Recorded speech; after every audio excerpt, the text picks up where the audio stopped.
But it is just a gut instinct. Something, and it's when you go, something's not right here. Every week he got charged rent that he couldn't pay. He was charged for the transportation and charged for food. He was getting more and more into debt.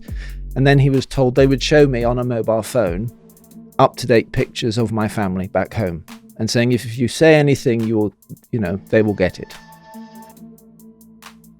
And that's because of what we call forced labor exploitation, being forced to work against your will with little or virtually no pay, with no opportunity to leave that situation, in order for the traffickers to make vast, vast profits. Wow.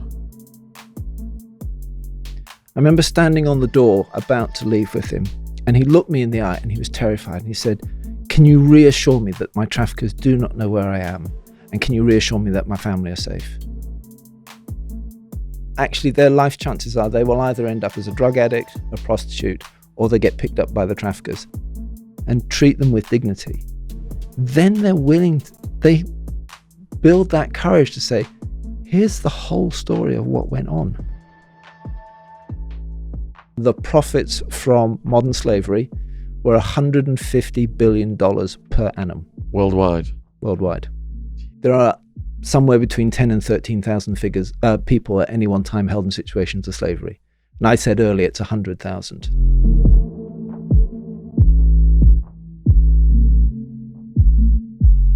This is wrong. This is just, whichever way you slice it, this is wrong.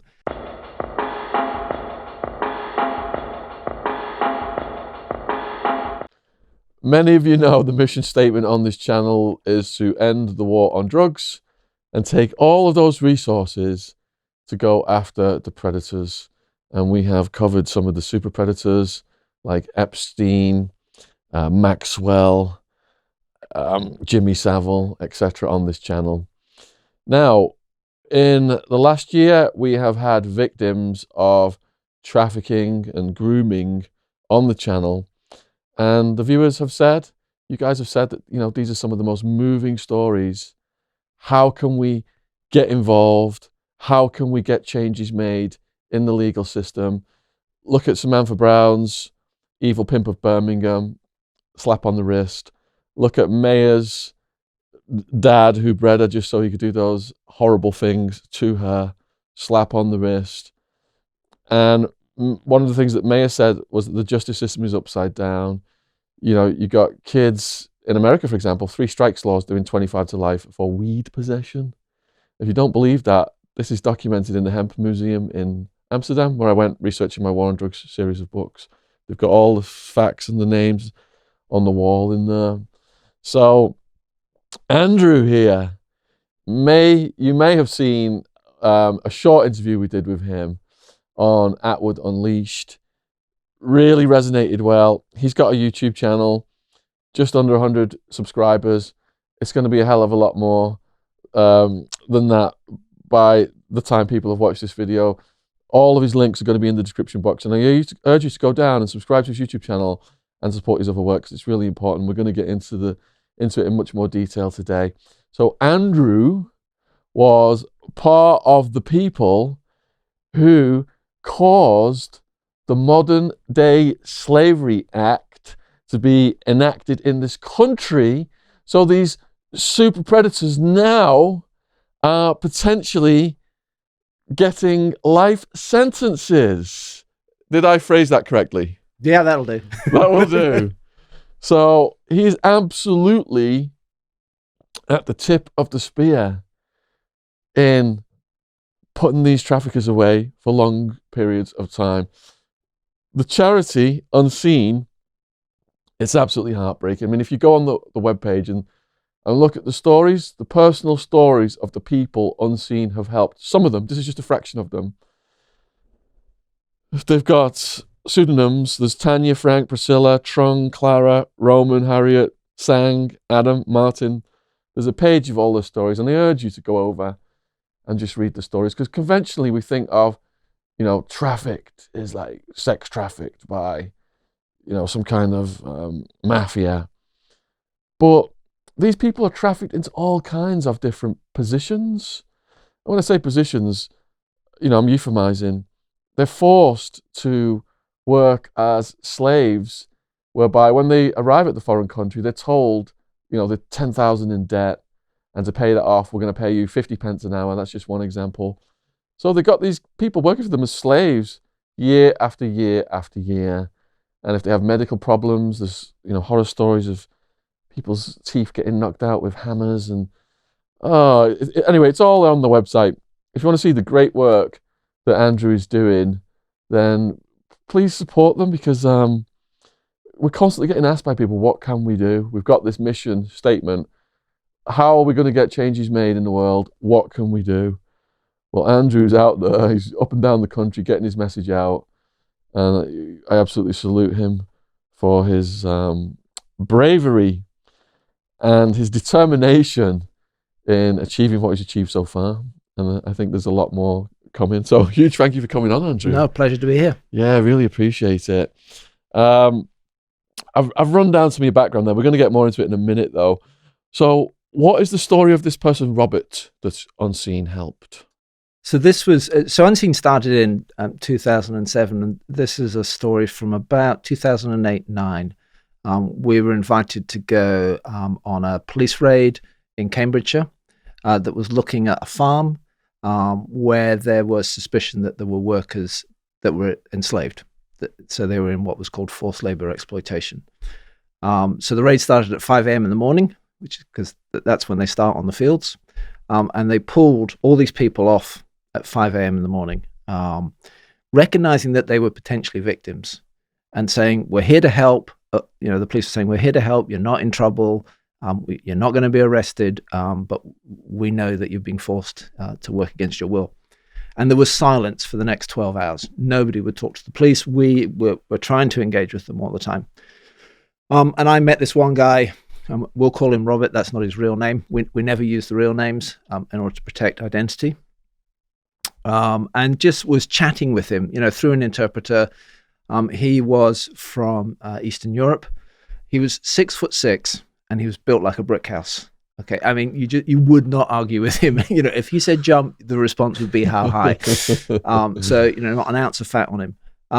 But he was really nervous in talking with me, and really just unsure, almost sort of monosyllabic answers, yes, no, in that whole process. And I kept reassuring him, look, the police aren't going to arrest you. You're not going to go to jail. You're not going to get kicked out of the country. We want to help.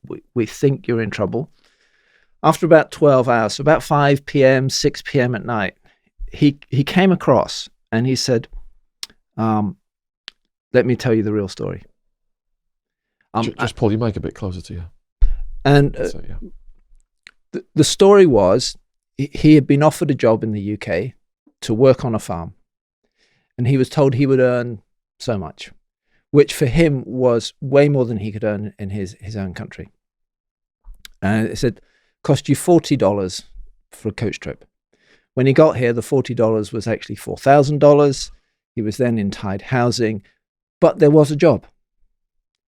And the farmer was paying him actually more than minimum wage through backs and everything else. What he didn't know was that the gang had control of his bank account. And so the money would go in and the money would go out, and Robert never saw the money. And actually every week he got charged rent that he couldn't pay. He was charged for the transportation and charged for food. And he was getting more and more into debt.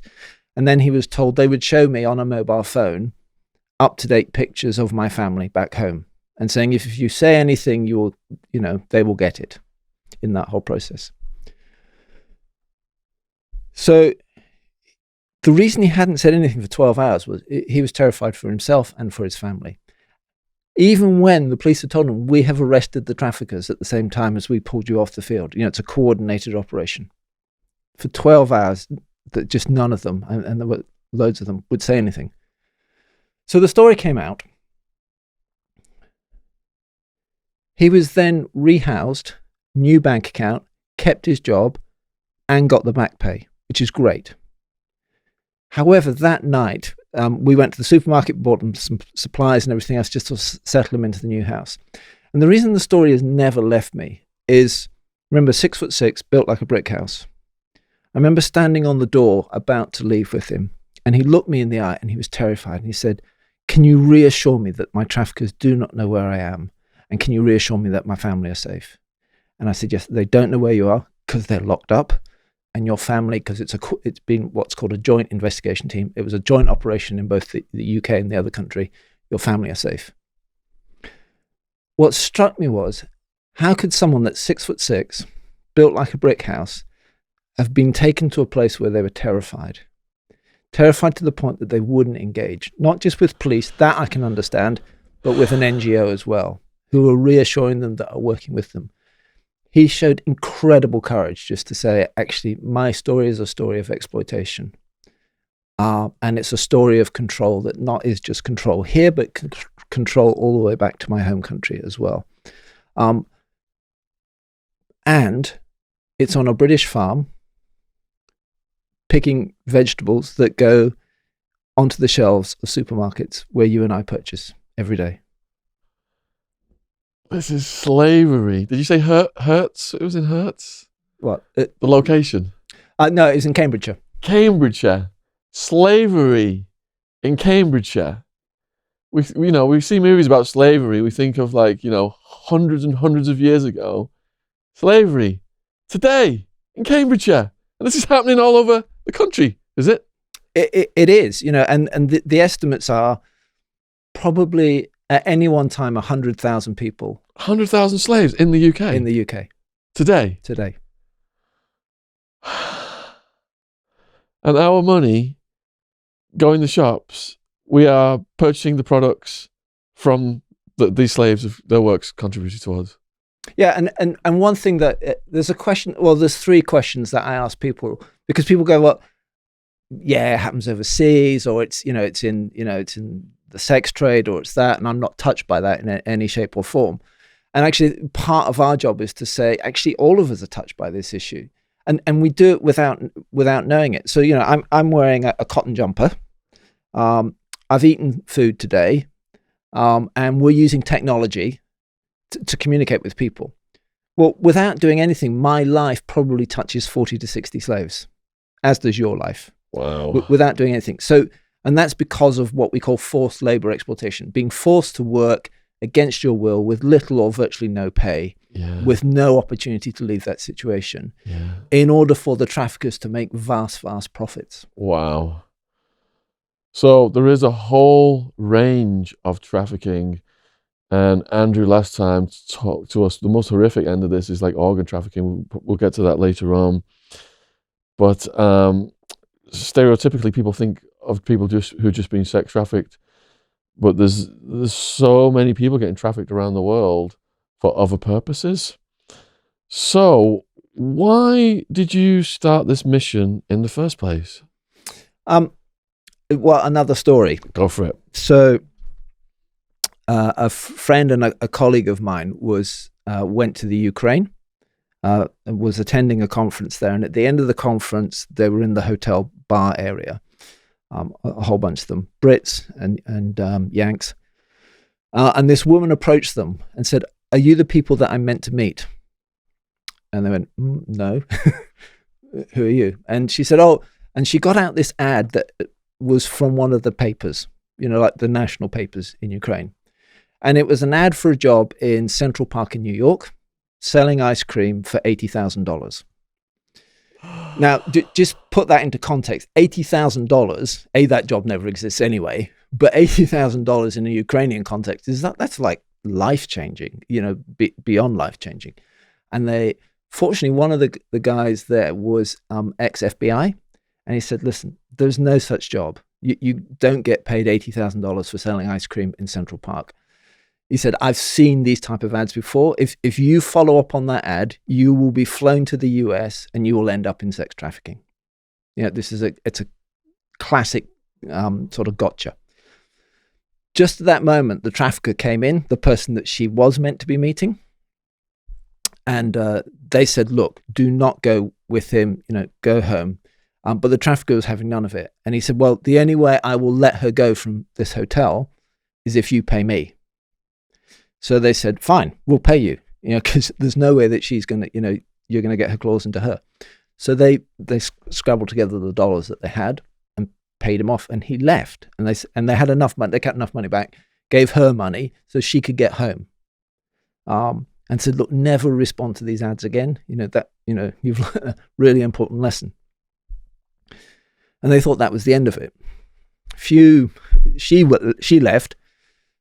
A while later, the trafficker came back with the local police because they were in on the trafficking as well, and tried to extract more money. And they said, no, we're not paying you anymore.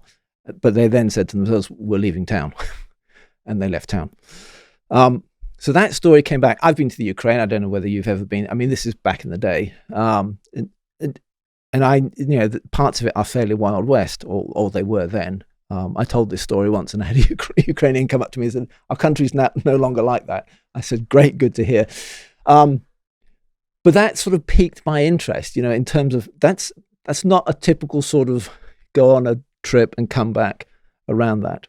At the same time, another friend of mine she was a teacher, and she'd spent a number of summers also working in Ukraine, but working amongst the social orphan problem. And she was concerned about what happened to kids at 16, because they get kicked out of the orphanages, and there aren't many life chances at 16 in Ukraine. And she said, I kept asking, like, what can we do at 16, or what more, can we help? What happens to these kids? And the authorities just didn't want to engage. And in the end, I affectionately describe her as a sort of rabid terrier on heat. She just kept going and going and going, demanding to know what happened to these kids.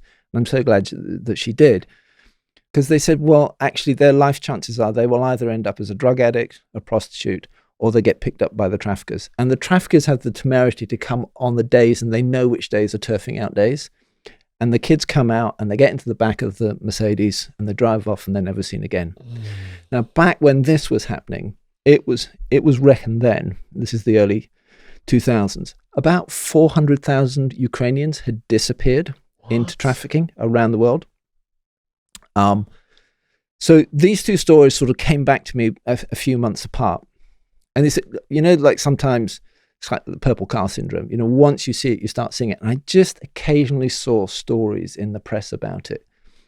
And I'd grown up, like you had, thinking, well, transatlantic slave trade, William Wilberforce, it all ended 200 plus years ago, and the world's moved on from that. And I thought, but this is very, very similar. This is people being bought and sold. What's going on here? Kept reading, doing stuff. And then I read this article, and it was just, again, a historic piece talking about sort of very early noughties, late 90s, early noughties, about how trafficking gangs moved people from Eastern Europe to the US. And what it said was that they flew them, but they avoided the major hub airports like your Heathrows, your Gatwicks, Frankfurts, etc., to avoid detection. And they used the regional airports in the UK primarily, because back then, before 9/11, you could fly direct from, well, I'm from Bristol, you could fly Bristol to New York. So small airport to small airport in New York, and you wouldn't get as much scrutiny on it. So they were using that. And this article named Bristol Airport as one of the airports that was being used. And at that time, I was working for a church, and we were doing a lot of social justice stuff with the poor and the marginalized and all that. So I had a lot of contacts into the council and everything else. And I just went, this is wrong. This is just, whichever way you slice it, this is wrong. So I wrote what I thought was normal. So I wrote to every single councillor at Bristol City Council, to all the MPs in the Bristol area, and to the Chief Constable, saying, look, I've come across this issue in another country, Ukraine. I've now come across this article that names Bristol Airport. What is going on, and what can we do to help? I thought that was kind of like just a normal response. Apparently it wasn't. That led to a very senior police officer contacting me out of the blue on my mobile phone. I don't ever recall giving my mobile phone number out, but that's a story for another day. And he came, and we had like a 3 to 4 hour off the record conversation. And that conversation was basically, it peeled a layer off the city of Bristol, and it peeled a layer off the UK. And it was about trafficking and slavery. Now, this is back 2007. It was predominantly then understood about sex trafficking. There was a little bit of understanding around forced labor, domestic servitude, and we can unpack that later. But he said to me, look, there are tens, of nearly about 65, 75 residential properties in Bristol that are being used as illegal brothels. And we know the women are trafficked in and forced, to have sex, which is, under legal definition is called rape.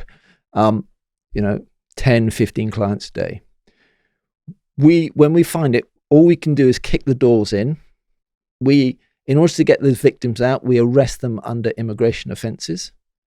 And he said that just to me is wrong, arresting victims. But that was the only mechanism that they had at this stage. We will take them, we'll put them in a B&B in a hotel overnight. They disappear, and we know they go straight back to their trafficker for all the control mechanisms. Like Robert, it's just the same thing repeated. Moves to a different part of the country. They are back in exploitation. We have no idea who the bad guys are. I'm a frustrated copper in this whole process. And I said, okay, what do you need? That was my first mistake. And he said, I need somewhere safe to put these people where they can be cared for, because they are really, really damaged people, what's happened to them. And I said, okay, I'll do that on one condition. You're my first trustee, because you know more than me at this point. And he agreed. So we shook hands on it. So that's actually how Unseen started in sort of that situation. Because he was senior enough, he was able to then get me into the likes of the Serious Organised Crime Agency, which is now the National Crime Agency, and the Home Office, to sort of try and understand and unpack a bit more what he had told me what was going on in the UK at that time. The person that I told you about that worked in Ukraine with the orphanages, she was a teacher. Kate, she said, I've had enough of teaching. I'm going to take 3 or 4 months off. You've got anything interesting that you're currently working on, thinking on? I said, do you fancy opening a safe house? I've no idea what it means, but, should we give it a go? And she said, yeah, come on, let's try it. So she was on board. So Kate and I sort of started the whole process. So we started writing these bids, all over the place.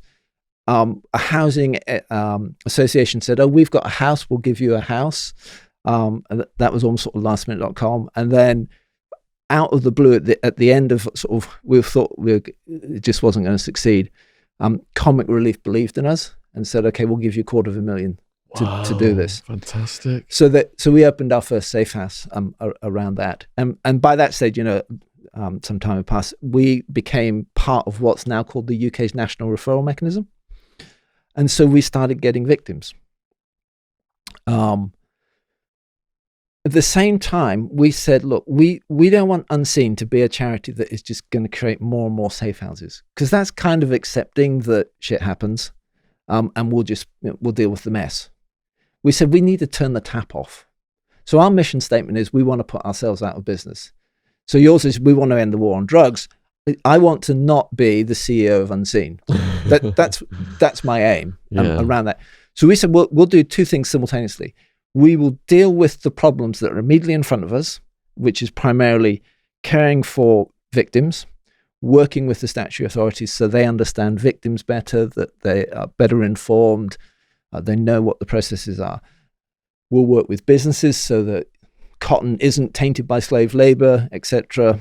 We'll work with local government, we'll work with national governments around the world at the strategic end in terms of, look, don't do anything, we'll just do more and more of this. Do something, and you can turn the tap off eventually. To cut a very long story short, in 2011, I was approached by a think tank in London to say, look, can you go and investigate what is happening around, and then we called it human trafficking in the UK, what the response is.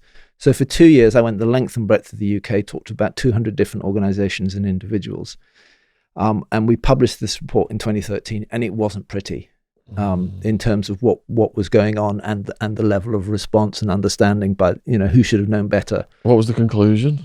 The conclusion was modern slavery is alive and well in the United Kingdom. And we deliberately called it modern slavery. We knew it was slightly provocative because of the reference back to the transatlantic slave trade. But in essence, it was the same thing. People being bought and sold in order to generate vast profits for their slave masters or exploiters. And awful, awful outcomes and abuses for victims.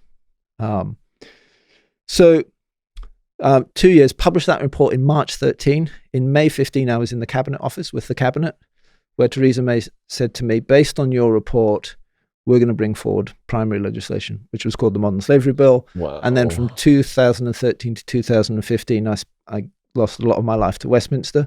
I'm still carrying the scars. But I was in the House of Lords when the bill became an act. It was the last act of the coalition government. Remember that? And then we have, apparently I didn't know this, you probably don't know this, but do you know how a bill becomes an act? No. So a man in black tights parades a piece of parchment from the House of Lords across the Palace of Westminster, and then it goes to the Queen for approval, and it becomes an act. So in May 15, the Modern Slavery Act came into effect. Wow. So that was kind of like, great, but we still haven't turned the tap off. And let me put that into context. Last year in lockdown, over 10,000 victims were entered into the UK's national referral mechanism. That's in lockdown. So this is men, women, and children, UK nationals and non-UK nationals. And in a few years' time, it will be UK nationals that are the number one nationality, found in situations of slavery, whether that's forced labour, domestic servitude, forced criminality, sexual exploitation, you name it. I've got so many questions then based on what you just said. So I started out saying, let's end that war on drugs. America spent $2 trillion on the war on drugs, and the situation is worse than ever. Look at fentanyl. Imagine then all that surveillance that they did of people, all those wiretaps, all those resources were directed at the houses, the properties that have got the trafficked women in them. And they look at where the money's going, they track the money, and it's got to go up, hasn't it, to the bosses? Isn't that the way to cut off the head of the snake? Yes, but I think there's other things that also need to come into play as well. So let's try and quantify the size of the problem that we're dealing with. Okay. So this figure is nearly 10 years out of date, and it's a UN figure. So it's going to be conservative at best. And I would say you could probably easily double or triple it.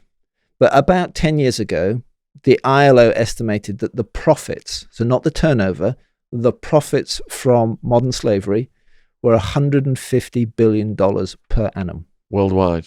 Jesus, that's a big wall of money. That is. Now, everybody goes, like, Apple make these vast profits. Yeah. They make like single digit, just about $1 billion profit. Yeah. So think of something like 150 times the size of Apple, and that's conservative. That's the profit. Now, yes, we do want all-out focus on this crime, but it's an economic crime, and it's a crime that is driven by both the demand and the supply. Now, what I mean by the demand is it's driven by the demand and our demand for cheap goods, cheap services, and cheap labor. That's if you like the fuel in it. The supply side is that we have a world full of vulnerable people. Whether that is fleeing persecution, fleeing climate change, fleeing, and I use the term fleeing, no economic chances whatsoever, or vulnerable people like the homeless, or people that have been abused in their past, or just vulnerable to, there's a horrible terminology called a lover boy. So I seduce you, I shower you with gifts, you're the love of my life, you fall for it, and then I suggest, why don't we go there for holiday? You go there for holiday. Oh, just give me your passport as we go through. I'll look after it. Say if that's the last you ever see of the passport. Let's go to this place. This is where we're staying. And when you arrive, you realize it's an illegal brothel, and you're sold and you're trapped. And then your quote's broken. And then you're exploited. Your what's broken? You're broke. It's a terminology. So they break people. So within sex trafficking, you have people that are within the sex trade. and they can be trafficked, and then they're exploited further than they would have agreed to in the past. Or you have people that have no connection with the sex trade. So the lover boy thing, I think, this is, we're just going on a holiday. And then you realize you've been sold into a brothel and a pimp, and you're broken. And I mean, Does that involve like getting injected with drugs and stuff, or? If only. It is, you'll be repeatedly raped, and that's the breaking in. And then you're told you will now have to service X number of clients a day and make this amount of money. And if you don't, then you're beaten up. Or again, the phone thing, this is your family, or this is your brother, or this is, as a means of control. Bloody hell. Oh, it turns your stomach. All right, so you said there's 150 billion. I've just got to go back then to say that money's got, it leaves, it's traceable then?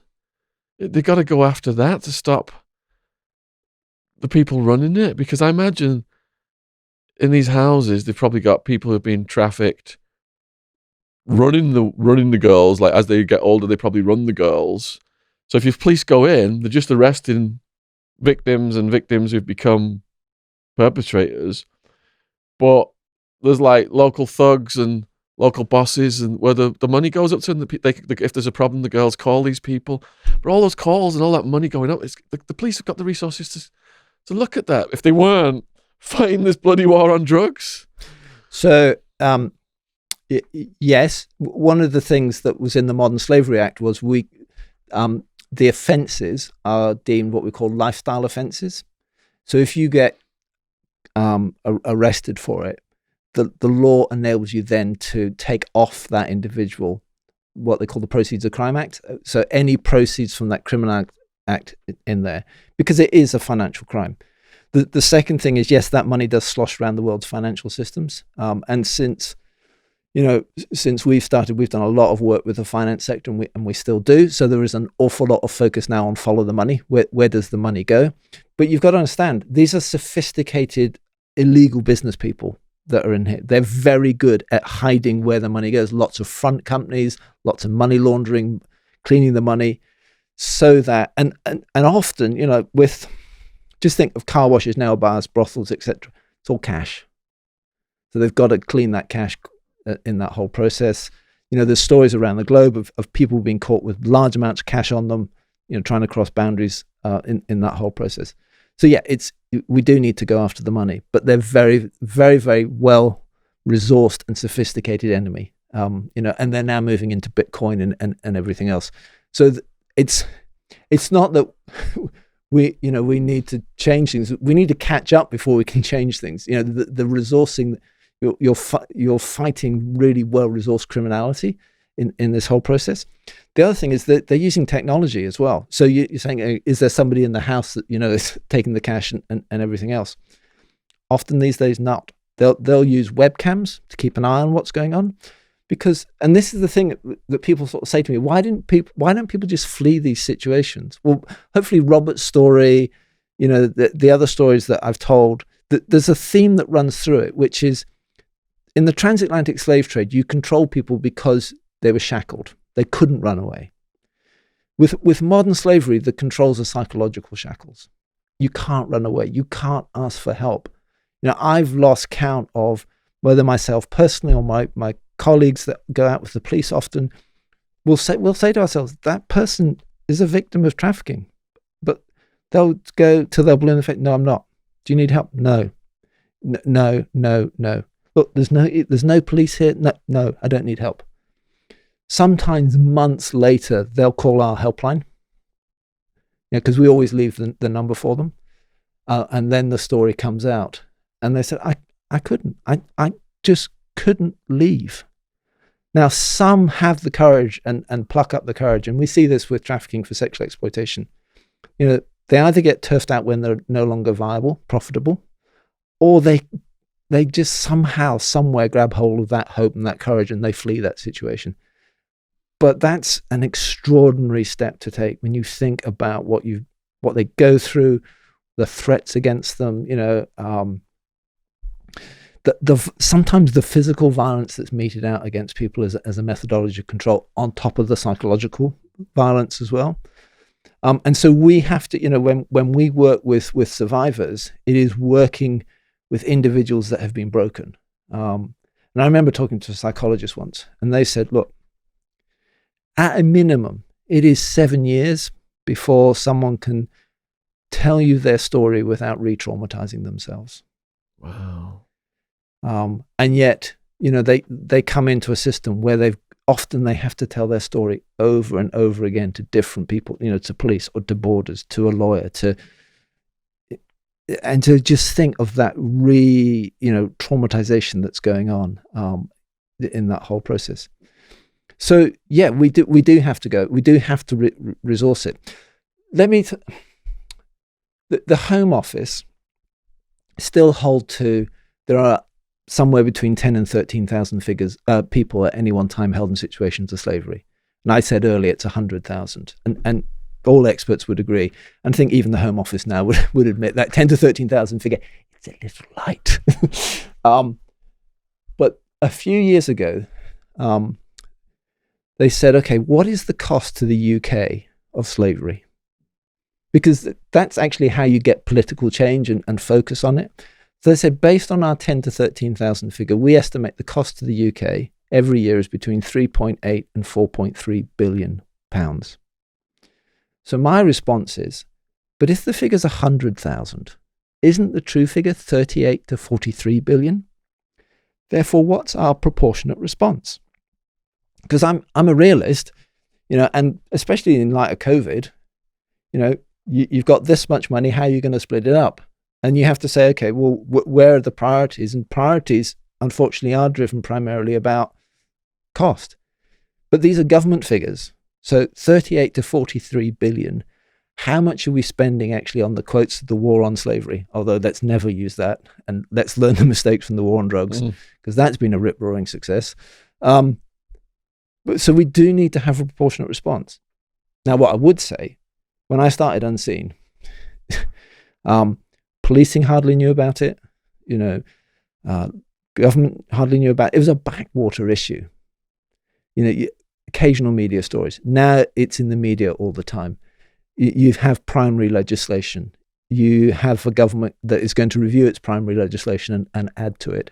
You do have policing focus. But are we there yet? If you were to just randomly meet a police officer and say, okay, tell me about modern slavery. What is it? What's your responsibilities? Did you know you're a first responder? Do you know how to refer someone to the National Referral Mechanism? We've probably trained about 15, I'm being generous, 15,000 police officers, and we have 140,000 police officers in this country. So there's still loads to go. But the way that we tackle this issue is whole society. So it is about you and I making ethical choices about how we shop, asking where we shop, are your supply chains clean in that whole process. It is about breaking our addiction to cheap goods and services and labor, because we all love a bargain. Mm-hmm. But I used to work in retail. We taught you to love a bargain. It wasn't the consumer demanded it. The consumer was taught, so the consumer needs to be retaught. Politicians need to legislate better. We need to be much more victim focused. We need to address all those global big issues of poverty, of climate. So am I going to put myself out of business? I sincerely hope so, but I may be really old and really wrinkly by the time we do it. So this 38 to 40 billion figure then, what is that comprised of? The cost of the UK. So that will be the cost of policing, the cost on public services, the cost on support of victims. So we have a national referral mechanism. So the contract for the next 5 years of support, government support, is 280 million. The cost on the economy from the grey economy. So, these people are often, you've got forced criminality, county lines. That is actually trafficking. That's modern slavery. That's child criminal exploitation. So all of these, if you go on the Cabinet Office website, there's a wonderful spreadsheet that tells you the cost virtually of everything. Like if you go to A&E, there's a cost against it. If you go to the dentist, there's a cost against it. If you need this, there's a cost against it. So you add all those figures up and you get to 38 to 43 billion. From your experience then, are the victims primarily brought to this country, and what proportion are domestic? So last year, that 10,500 that went into the national referral mechanism, UK nationals were at number 4 in adults and number 1 in children. The other nationalities were Chinese, Vietnamese, and Albanian. They're the 3 biggest. Yeah. Wow. So, and if we carry on at the current rates of growth, I would say within 2 to 3 years, UK nationals, both adults and children, will be the most prominent. And I suspect because of things like Brexit and the pandemic, that's why I would have said 5 years, before the pandemic, but actually it's accelerated that process. So this is UK nationals, vulnerable. We're seeing a huge problem within the homeless, and homelessness is on the increase again. So we're expecting that to happen. We're seeing our kids getting sucked into county lines, being groomed. So these are UK kids, but also foreign nationals. And even though, one of the things with Brexit about taking back control of our borders, we still need people in the NHS. We still need people to pick fruit in the farms and pick vegetables. Robert's story. That's what Robert was working. He wanted to come and work. There will be other Roberts. They may just have different nationalities in that whole process because they're coming into a system that allows slavery to exist. You want a 30p cabbage or a £3 t-shirt. There's a cost to that. It doesn't work. It doesn't, when a £3 t-shirt, well, that's someone that's picked cotton in a field, that's then gone to a spinning mill, that's then gone to a dye, that then goes to a factory, that then's cut into a t-shirt, that then shipped around the world, that then has to go through logistics and distribution to end up in a store or now probably sold online. £3 doesn't cut it in any shape or form. Now, if we carry on wanting a £3 t-shirt, then we're going to carry on abusing people all the way down the supply chain. Whether that's here, and we saw that, in Leicester, during the pandemic, all the stuff with Boohoo around poor working practices. I don't think it hit the threshold of modern slavery, but there were poor working practices, people working, for less than minimum wage in that whole process. There are consequences to the way that we want to live our lives. And the consequences are people like Robert, people, like Frank, all those people that you can read about on our website. Yeah, that was my next question was, okay, so you've got like Asians at the top of the list, and there was the story of Trung, and there was the story of Sang.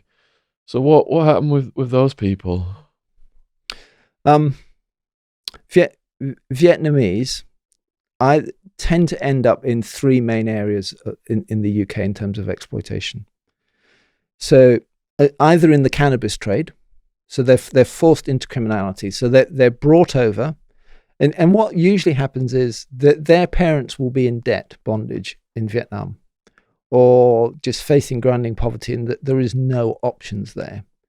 They know that they are taking a huge risk going from Vietnam to the UK. Those journeys can take up to 5 years, by the way. What? Yeah. So it isn't just, I go to the airport, I jump on a plane, I land at Heathrow and everything else. It will be up through China, into Russia, across Europe, often exploited all the way, dumped at Calais, told you got to get across. When you get across, this is the mobile number you ring in that whole process. Bloody hell. So, and then mixed into that, you remember the tragedy that we had in Essex of the 39 people found in the back of the trailer? So for the Americans then, do you want to just refresh what happened there? So there was a container that came across from Holland to Harwich. Was it Harwich? Or yeah.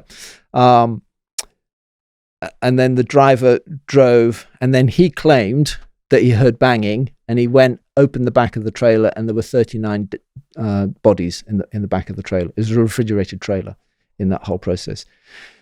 That was not trafficking. That was smuggling. They had paid someone to get them across an international border.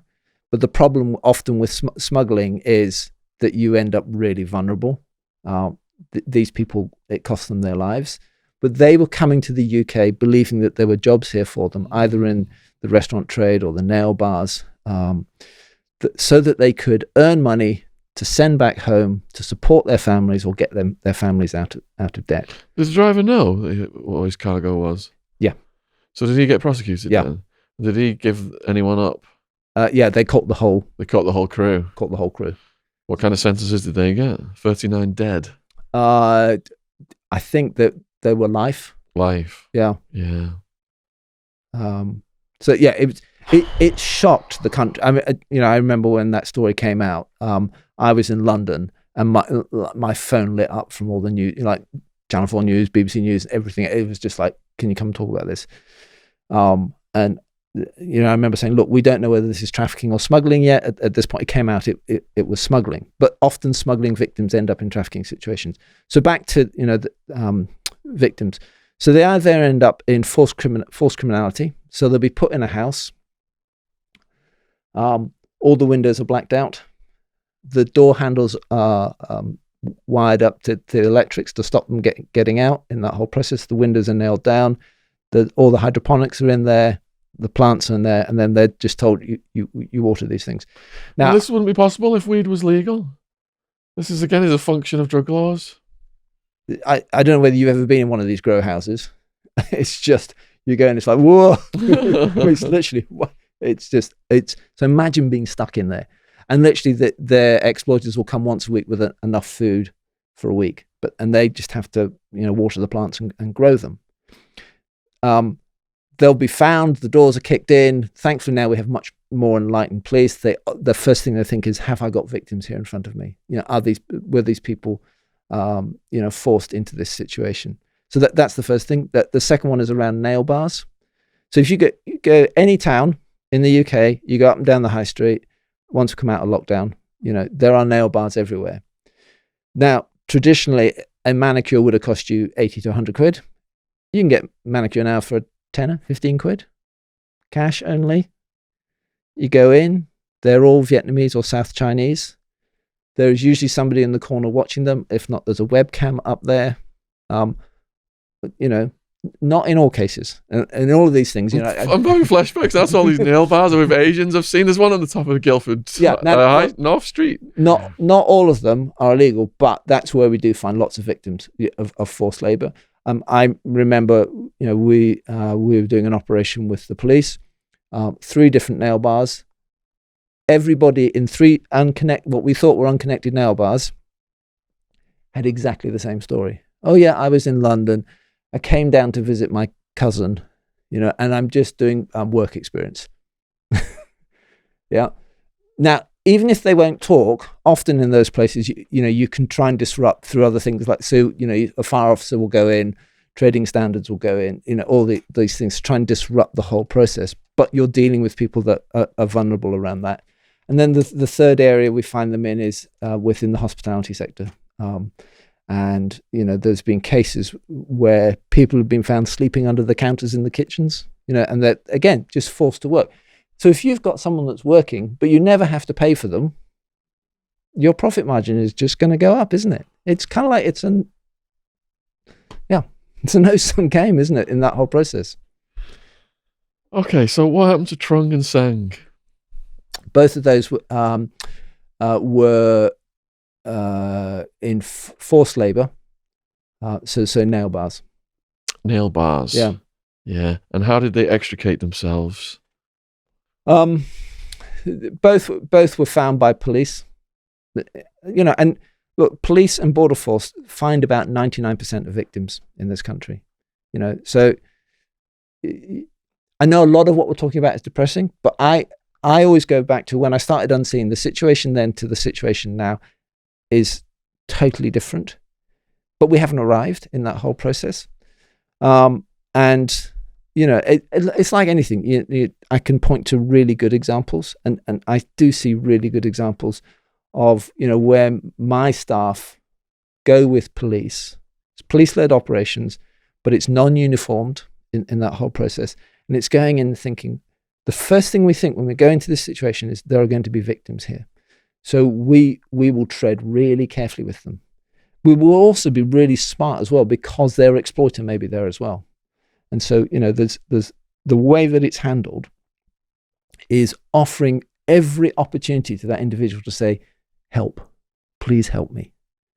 And back to like Robert, so it takes 12 hours of being coaxed and being reassured and just, looking, when someone's like, just, have I got the courage to say, I need help here? And when they do, then we as an NGO can step in and say, okay, let's help you. Let's start that journey, that process of recovery. And are they at risk of deportation then if they get out away from the traffickers? Yes and no. So what I mean by that is some victims of trafficking will have come into the country illegally. So I think the first thing to say is that migration in and of itself is not an illegal act. You can move from one country to another. That's not illegal. But if you've paid a smuggler, to get you across a border, that's an illegal act. And any country would say you're an illegal entrant. So sometimes in the press you hear these illegal migrants. That's actually technically not true. You're an illegal entrant, and that country, not just the UK, any country would say, well, actually we're going to send you back. But if you've got into the hands of smugglers, you can end up in a situation where you're then sold into trafficking, or you've overstayed your visa, or you've become vulnerable whilst on a visa here in that whole process. Or with domestic servitude, what we see is people coming on what we call an overseas worker visa. You're only allowed here for 6 months. You were abused back in the country that you came from, and you're still abused here, and you flee that situation, you disappear into the grey economy, and then you get found in that whole process. So the way it should be treated is you take everybody's case, one case at a time, rather than trying to apply a cookie cutter.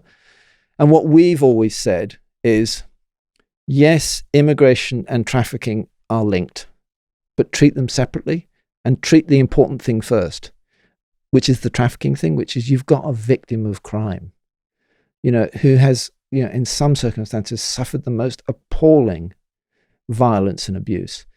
Let's deal with that first and make a decision, what we call a conclusive grounds decision, one way or the other, that they're a victim of trafficking. And then let's sort out their immigration status. Where we are now in 2021, post-Brexit, is nobody has a right to stay in this country post that. The government has sort of just indicated it's willing to extend what they call a discretionary leave to remain.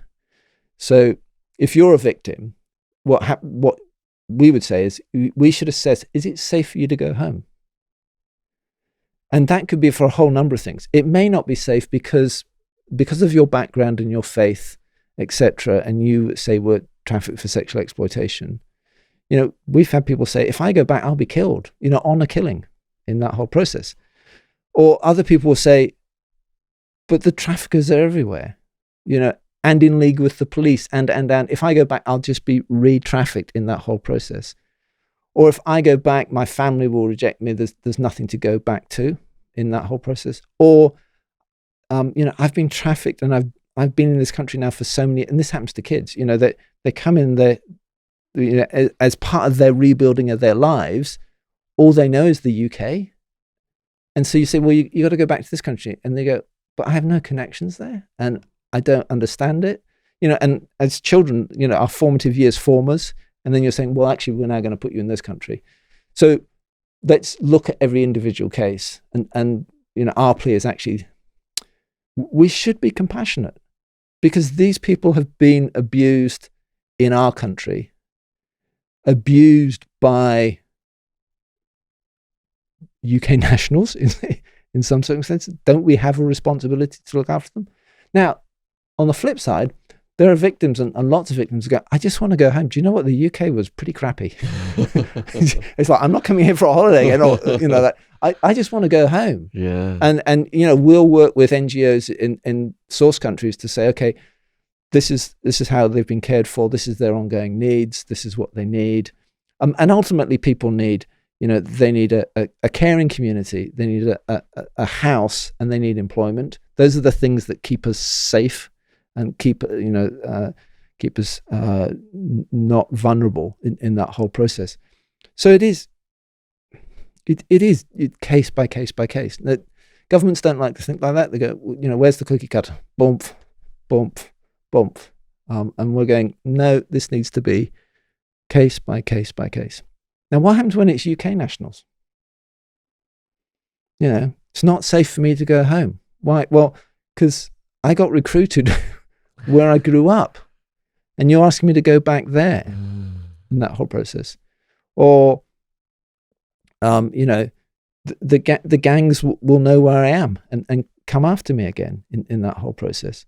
Now, often that's not true, but psychologically, if you believe that's true, then you remain vulnerable.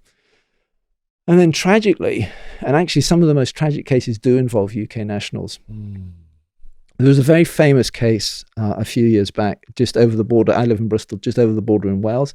There's a guy called Daryl Simister. Do you remember that one? Mm-mm. He had been held in a situation of forced labour for 30 years. 30 years? Yeah. Doing what? He lived in a caravan in a farmyard. His bath was a trough, and there was no insulation. That's where he lived, and he worked on that farm. And how did he end up in that situation? He had mental health issues. Yeah. And he got preyed upon in that whole process. He disappeared. He was out, I think, with his if I remember the facts of the story. People can Google the story in that whole process. It may have been 40 years, actually. May have got that figure wrong. But his parents never, ever gave up hope that they would find him in that whole process. But he had mental health issues. He got he disappeared. He wandered off somehow. He got picked up. He was offered, we'll give you board and lodging and all the warmth. And then he was trapped in that whole process and just worked on that farm. Good grief. Yeah. That's insane. And unfortunately, we could spend the rest of our time just telling those stories of people, decades. Mm. And when people say, modern slavery isn't the transatlantic slave trade. No, it isn't. They are different. I get that. But tell me what the difference is when you lose 40 years of your life. So do you have stories of, for example, whereby Robert could possibly get, he's freed and he's established, he's got his job and he's actually getting his money, whereby they actually bring the family over to the UK from a place of poverty and risk? If only you'd said the US. You will know in terms of the increasing sort of hostile environment in the UK. We would argue that that's the route that we should be going down. We've just put a submission into government arguing for that. In the US, they have a thing called a T visa, where you're a victim of trafficking. So if you are an identified victim of trafficking and an NGO and a police force agree that you are, you can then apply for a T visa. Now, when the US government brought this in, there was an outrage. We're going to be swamped by thousands of people. The threshold for a T visa is pretty high in that whole process. So, there's got to be conclusive grounds that you are. But you can apply for this. It's not a green card, but you get 5 years and you can bring your family over. And at the end of that 5 years, you can be on a route to a green card in that whole process. In the years since they opened it, they've never hit the quota in any year. What year did they open it? Oh gosh, I knew you were going to ask me that. The early 2000s. Google it, guys, and put the answer in the chat. Let me know. They will. What do I know? But what's really interesting is it works, but it's not for everybody, because I think that the mentality is, everybody's going to want to stay where they are, but staying where you were exploited isn't always the best option, and for excuse me, for lots of people, they do want to go home. They want to be reunited with family. Some of them got deceived in the whole process, and we see this often, with trafficking from Africa up into Europe, that they're faced no option. If your options are grinding poverty, possibly war, or just climate disaster coming, and you have no options as to how you're going to support your family, you'll take that risk. And human nature kicks in, doesn't it? Because it happens to everybody else, but it never will happen to me in that whole process. But then what you discover is that Dick Whittington is a fable. The streets aren't paved with gold. Therefore, I want to go back to my family. Because that's where there was love and support and community. And it isn't just about the money in that whole process. But for those people that don't have those options, and here's another sort of myth buster as well, which is, sometimes we use the word victim. We don't tend to use that. We tend to talk about the word survivor, and actually we want to talk about Robert and Jane and Freddie and whatever their names are, and they're all pseudonyms. But just think about what courage it takes to leave your country, to go to a country that you don't know, to work in an environment that you don't know in order to support your family. The courage that you have managed to survive that exploitation. These are some of the most determined people that you'll ever meet. Actually, if as a society and as a government we can help support them, they will contribute like nothing on earth. And I have the privilege of an organization that works with survivors, but I also know survivors, and I know what they bring. And we don't sit around regurgitating their stories. We sit around talking, for some of them, we sit around talking about how we're going to stop this in the first place so that it doesn't happen to other people. And they are some of the most brilliant people. But they also have that humility to talk with you about, but these are the things that I still struggle with. Things like, where's the door? Where am I between the door and being able to get away? And that's just inbuilt into them in that whole process. Or I don't, for one friend of mine, who's a survivor, when I go to the loo, I can't lock the door because the thing of being locked in a small space just triggers me every time. And what we say in terms of our work with survivors is, we've done our job if we can help them walk with a limp for the rest of their life. Wow. That's our job's done. Yeah. In that whole process. Yeah. But let's not forget that they'll walk with a limp for the rest of their lives. You cannot go through these experiences, go through that level of abuse, whether it's physical or psychological or emotional, and not walk with that limp. Yeah. So you mentioned Africa there. So if people want to actually watch a podcast we did with a woman who was sex trafficked by her own mother, who used African voodoo, watch our interview with John Wedger and Isabella. I think it's called Exorcism from African Voodoo. I'll put the link in the description box below the video. So the biggest case in the world in the news in human trafficking then is the Epstein case. Has that brought more attention to the problem? Has that helped your case? Not really. Not really. Let me make a comment about it though, in terms of whenever I fly to the US, I leave this country thinking, I know I'm an expert in this subject, and I've been doing it now for nearly 15 years. I arrive in the US and think I'm a dummy. I don't understand anymore in that whole process. It's bizarre in the US because there is an obsession with sex trafficking. And it's only now that I think they're sort of waking up to forced labor exploitation. And globally, most people are found in situations of forced labor.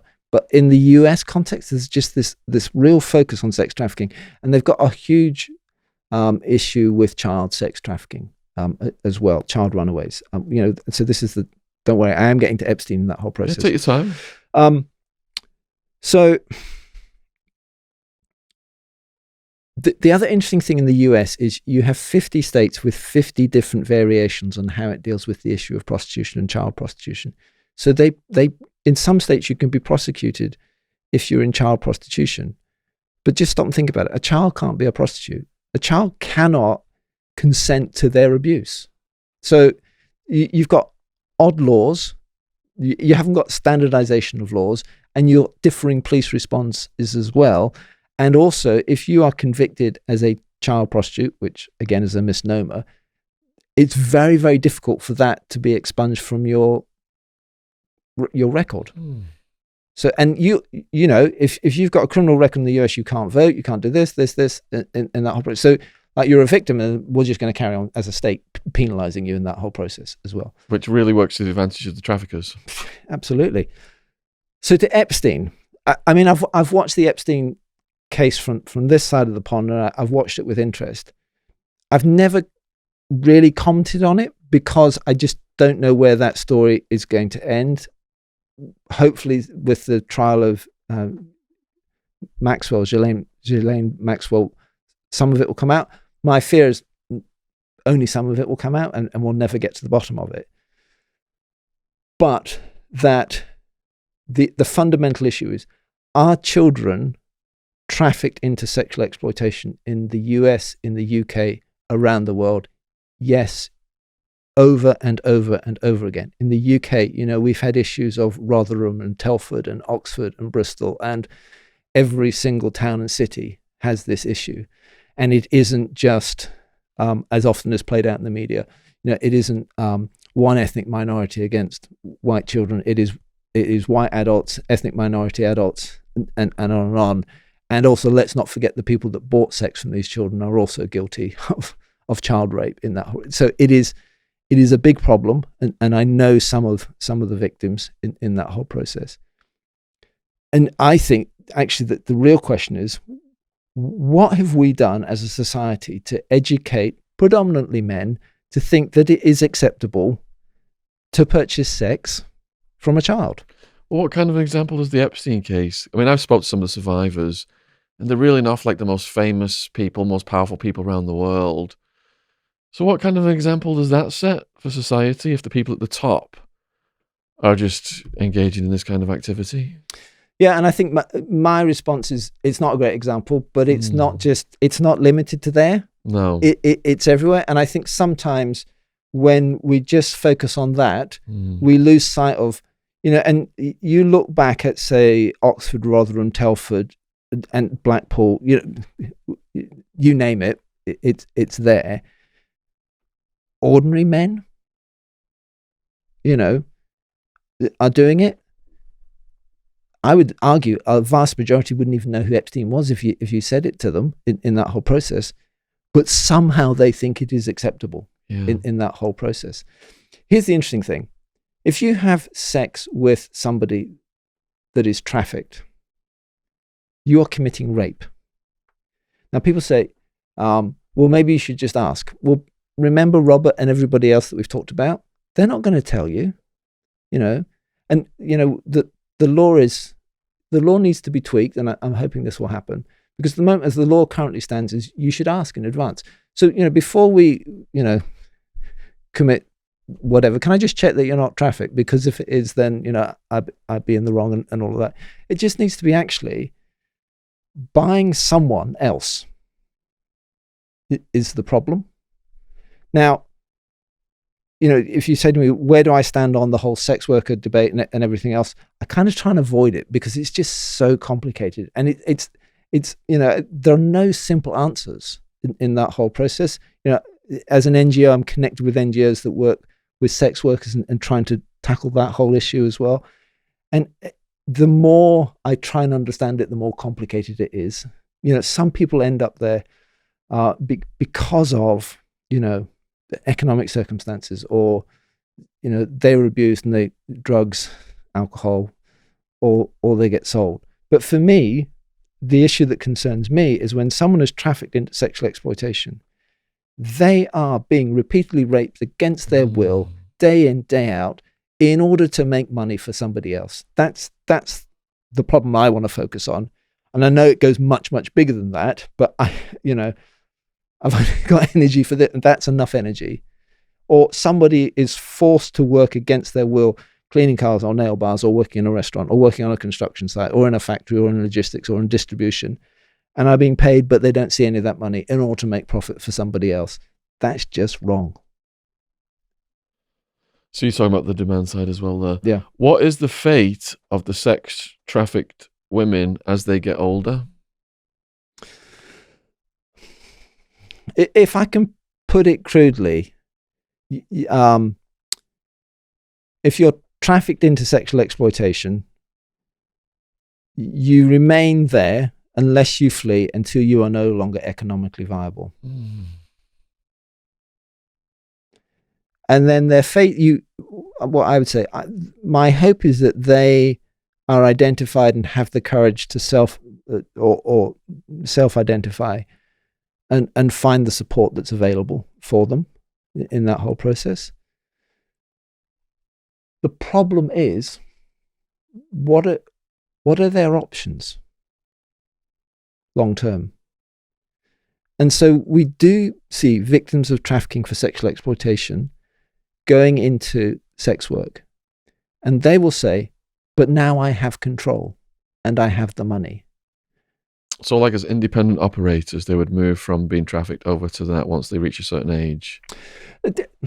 If they've got the help and the support to do that in that whole process, it's really difficult. Some of the, it's kind of like, what's the least worst option for them? And it depends how long they've been in that, what they've experienced. Can they go home? Do they want to go home? That's why I said we have to take everybody as an individual and work with them to say, actually, what is your journey to a place of resilience? And if your journey to a place of resilience is, well, the only thing I know is, quote, sex work, and therefore I want to do it, but under my own volition, and I want to control what I'm doing, then what are we going to do as a society about that? Are we going to judge that person, or actually is that part of their route to, some sort of recovery? Do some of them have a sense of shame about what's happened to them to the extent that it prevents them from going back to their families? Yeah. And sometimes fear. For certain cultures, that is an anathema for them to be able to go back. They can't go back. Or just think of it, for anyone that's listening, and maybe this is sort of the thing that sort of creeps up behind you and slaps you. When we talk about these people, this is somebody's son or daughter or wife or uncle or aunt or niece or nephew. It's a person. And so what does that person do when their story is this? For some, part of that process is them telling their story. And you've talked with some of them. And that is life affirming for them, saying, right, I'm not going to be defined by this and that whole process. I suspect a lot of them are a long way on from their trafficking process in that whole process. For others, and I think this holds true, they just want to be known as Jane or Ben. They just want to be a person like you and I, not defined by their experience. And yet, like I said earlier, they are defined by their experience because of the damage and the hurt and the trauma that they've gone through. Before we go into the organs thing then, which is quite horrific, do you have any stories of people who were sex trafficked and how they got through it?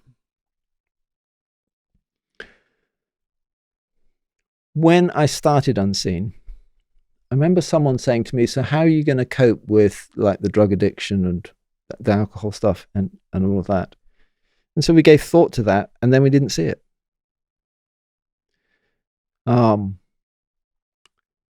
What we did see was people turning up with PTSD, night terrors, suicide attempts.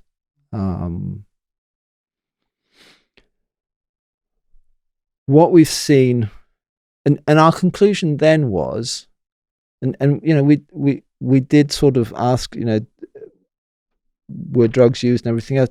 Drugs weren't used, alcohol wasn't used in that whole environment. And our conclusion was, well, actually, it's taking away from the profit. Because if you've got to use drugs, if you're the exploiter, you've got to use drugs, then you've got to pay for the drugs. And why do you want to eat into your profit? But, come on, you're a smart business person. What we've seen in the last few years is, particularly initially with men, but now unfortunately with women as well, and not just limited to sexual exploitation, is the use of alcohol.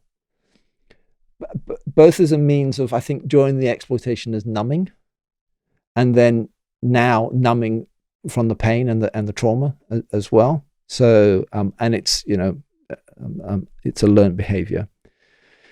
And we are starting to see some use of drugs as well. Again, not as a means of control, but as a coping mechanism. Self-medication. Yeah. So and I would say it's entirely understandable. You know, some of these stories are, you know, and we deliberately self-edit them, you know, because I think, you know, for the listener, you know, wherever your imagination goes is probably not wrong in that whole process. You know, like you said, you know, we've seen people with their teeth have been smashed out with hammers, or, you know, they've clearly had a broken arm, but it's never been set properly, you know, and we used to sort of say, you know, when people first came, the first people they needed to see were the dentist. And you've given us permission to put a clip in here. This is probably the appropriate point where we'll do it, which was a 6-minute clip from your channel of a woman who ended up in the situation where they were hammering people's teeth out. Yeah. So we'll start that clip now.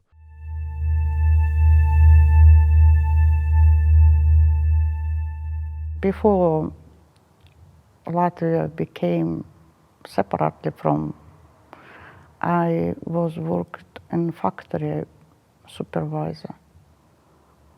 But after when Soviet Union broke and the old factory was sold, it's some man who was agency boss. He's give me advice. I sell my flat. He's take all money, and he said, "What, I can stay and live in England," and I believe them.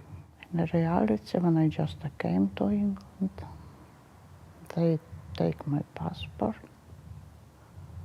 Said what I must pay them £10,000 back, and I start working every day. They pay just 30 pence for day. And they treat us like we are animal. We wake up 6 o'clock, and they bring us back just 11. It's gonna be on a field or on a greenhouse, but most of on the field. And we always have penalty when we start speak with each other, and they just choose some people, and just for them fun can say you can drink water from the bottle, and if you don't want to drink, they can have broken all your body. And when I have bad teeth, I have this face, and I said I have pain, but they said never mind, you have pain. And another man have, I say, and you have pain? And they take this hammer, and just remove all this teeth with hammer. And it's all bleeding for me. And I say, no, I don't want it. And I go to toilet and take out this teeth by myself. And after I was scared what is gonna be blood infection. And I said them, and they said, ocean is big, your body can be food for fish. One day when I go to my bed, these two men, they hold the boy, maybe 16-year-old, but another man, he's just beat him by legs. And I can't see this anymore. I saw so much of this every day, this and I just say to them, you disgusting people. You 3 adult men, you beat little boy. He was skinny, looked like skeleton. And they leave the boy and just grab me. But they take me in the field and explain my situation, what I'm nobody. But at the moment, because I broken the visa or rule, I'm not clearly remember what they say. But all my life I remember. But I must go in a prison for 15 years. And I start to be scared. And they gone. They leave me on the field. And I'm thinking, what my God, nobody don't want me. And I'm thinking I'm not human. And that's it. I'm nobody. I go past the Citizen Advice Bureau, and I come inside. I just come inside, and she come to me and start speak with me because I can't speak at the moment. and I'm just to write down on a piece of paper, please help me, I'm not in legal. I'm not very remember beginning because I was very shocked. I'm not remember first 2 weeks in this house. I'm just crying and crying. You know, it's first time when you trust somebody, when you can come back to your home because you feel safety.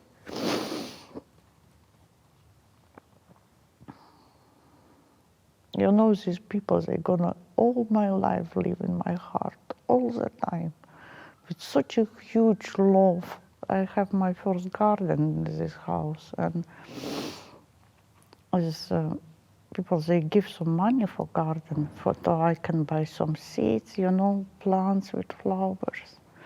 And we're growing tomatoes and cucumbers, and it's very fresh and tasty. They take us out for some trips, you know, to not feel what just sad. They always look like, they always try wake you up from, take you from this, you know, dark fog. Just take you out and show you what this life look like. These people in the house, they always support you. They never not press you down. For example, if you want to do something, yeah, for example, volunteering or something, or God, they always help you to make you feel happy, make you feel what you also, you're not a little stone in the road. You're also important person. People should support Unseen because it's a very important thing. Very important because that give us hope, that give us life, that give us chance to feel human again.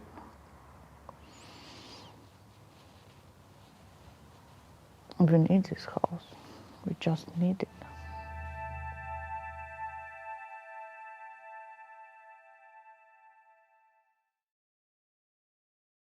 So I've just shown the clip. Absolutely horrific, as you guys can see. And, you know, all the little things that we take for granted, medical care, to just to get your teeth, you know, if you've got a problem, we'll just knock your teeth out. These are the things that people don't consider, are they? Yeah, but I hope people watch to the end of the clip because there's hope at the end of the clip. Yeah. And I think that's really important because you can almost sort of be consumed by the horror of it. Yeah. And we exist and we talk, you know, when people come into our frontline services as victims, we talk about giving them safety, hope and choice. And that's really important, that people feel safe because they've lived in such an unsafe environment, that they've got hope for the future and choice. Like one of the first things we do when people come to our accommodation services is we hand them a key, and it's the key to their room. And we say, you decide who comes in and who doesn't come in.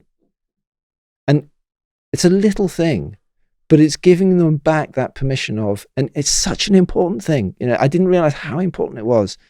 I remember someone telling me it blew their mind, you know, just like, you know, it was like a leap for them when they first came in of, oh, I now get to choose who's coming in. And because they feared who was coming through the door each time. And do you see them gradually adjust? Yeah, and it's a roller coaster journey, you know. And sometimes I still have the pleasure of being on call, so you know things escalate in that whole process, and you think, "Whoa, how did we get there?" But what kind of challenges have you had to address that have escalated? Oh, everything from serious self-harm to fights breaking out between people. You know, remember, these people don't know each other. They're on different stages and journeys, different nationalities, different, you know. Sometimes it's you know, it's a room full of laughter, and other times it's a room full of tension. Do some not speak any English? Yeah. So we do English classes with people. You know, people with night terrors. That's an appalling thing. You know, when I hear the stories from my frontline colleagues of what that individual has gone through, Funny enough, I was watching something last night on the TV, a drama. It was rubbish, so I'm not going to recommend it. But they showed what a night terror was, dramatized it in that whole process. And I just remember sort of saying to myself, gosh, if that is anywhere close to what people go through, it's a horrible place to be in, because actually when you sleep, you have no control over where your mind goes in that whole process. So, everything, from overdoses to people cutting themselves to, you just deal with those things, and we work, in a holistic therapeutic, but also multi-agency process, so the health service know where we are, what it is, the police know where we are, what it is, and so that, we can escalate things pretty quickly when we need to. Fantastic. But most of the time it's remarkably calm. Yeah. Can I just tell you one story? Please do. This just, during lockdown. Mm-hmm. So I remember, let's go back to whenever it was, a year ago, and lockdown happened. We were trying to work out, okay, how are we going to deliver services in lockdown? Can we have PPE? We were first told no, and so we had the PPE wars like everybody else did. But I remember, one of the weekly meetings, one of the managers said to me, I've got a brilliant story. And one of the survivors in our women's shelter noticed that our staff were quite tense, because they were going, they were having to come and go, not know, we remember back, a year ago, we didn't know about COVID really much in that whole process. They're coming and going, they're thinking about their family as well. Putting my family at risk, put myself at risk, all of this. And this woman came up to one of my workers and said, look, don't worry about us. We're used to being locked down. We'll be fine. You just cope. And I just thought it was that beautiful thing of, because one of the things I was worried about, what is this going to do with our service users, being in lockdown? Is it going to re-trigger things and re-traumatize them? And to turn around and say to the workers, who were like going, how are we going to cope, and all of it, don't worry, you're going to be all right. We're used to lockdown. It's everything. It's a nice story. What have you learned from the survivors?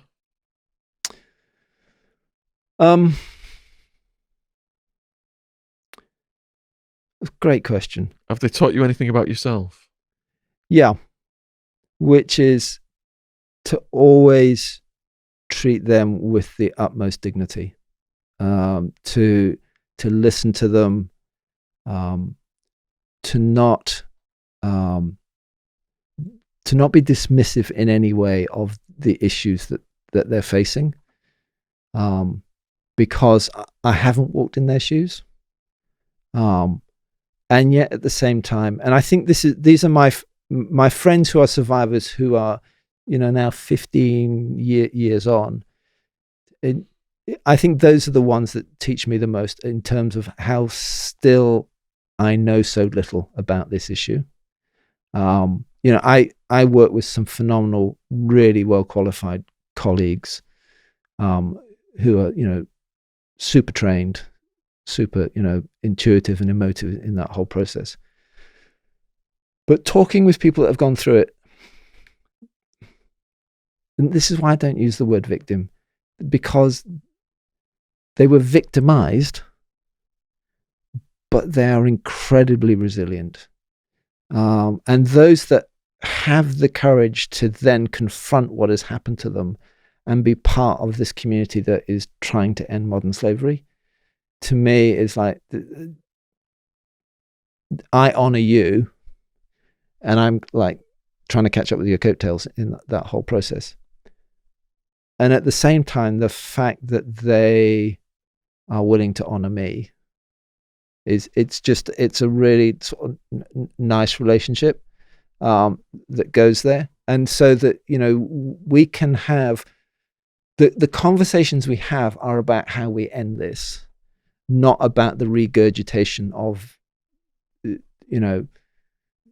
but I think it's important, like on this podcast, for people to understand the stories.